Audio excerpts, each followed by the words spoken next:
বিরোধী দল কাপাসিয়া উপজেলা বিএনপি অঙ্গ সংগঠন সভাপতি আয়োজিত আজকের ইফতার ও দোয়া মাহফিলের সম্মানিত প্রধান অতিথি গাজীপুরের কাপাসিয়ার গণমানুষের নন্দিত নেতা অকুতবীর সৈনিক ব্রিগেডিয়ার মরহুম আসমা হান্নান সাহেব সুযোগ্য সন্তান আমার শ্রদ্ধেয় অত্যন্ত প্রিয় ভাই মোহতারাম মিয়ানুল হান্নান ভাই আমাদের মাঝে উপস্থিত আছেন আজকের এই প্রোগ্রামের সঞ্চালক বিএনপির কাপাসিয়া উপজেলার সংগ্রামী সাধারণ সম্পাদক বীর মুক্তিযোদ্ধা সাবেক সফল উপজেলা চেয়ারম্যান মোহতারাম আমার শ্রদ্ধেয় বড় ভাই আজিজুর রহমান পেরা ভাই সহ বিএনপির সিনিয়র নেতৃবৃন্দ সম্মানিত এলাকাবাসী সম্মানিত কাপাসিয়াবাসী আমরা অত্যন্ত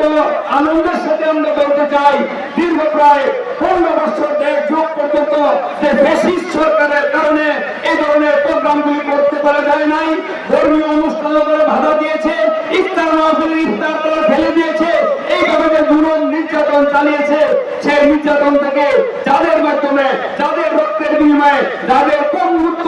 এবং যারা বিকলাঙ্গ হয়েছে যাদের বিনিময়ে আমরা এই স্বাধীনতা পেয়েছি তাদেরকে আমি শ্রদ্ধা ভরে স্মরণ করছি আল্লাহ যেন তাদেরকে জান্নাতের সর্বোচ্চ মাকাম দান করেন। সম্মানিত ভাইরা এখনো ষড়যন্ত্র শেষ হয় নাই বিগত কয়েকদিন যাবত আমরা দেখতেছি যে আবারও প্রসাদ ষড়যন্ত্র হচ্ছে ওই পশুকের থেকে ষড়যন্ত্র শুরু হচ্ছে আবারও ফ্যাসিস্টদেরকে ফিরিয়ে আনার জন্য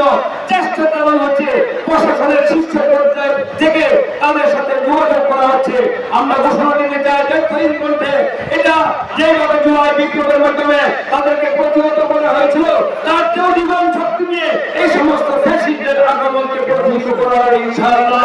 এবং আগামী দিনে এই কাপাসিয়াকে গড়ার জন্য আমাদের মিয়াদুল হান্নানের নেতৃত্বে যেভাবে অতীতে তার পিতা উন্নয়ন করে কাপাসিয়াকে সমৃদ্ধ করেছিলেন আবার সেই ধরনের আশা করছি আমাদের উপস্থিত হয়েছিলেন বাংলাদেশ সাবেক কেন্দ্রীয় সভাপতি জনাব সালাউদ্দিন আইয়ুবী ভাই ওনার ব্যস্ততার কারণে আরেকটি ইফতার মাহফিল আছে আড়াল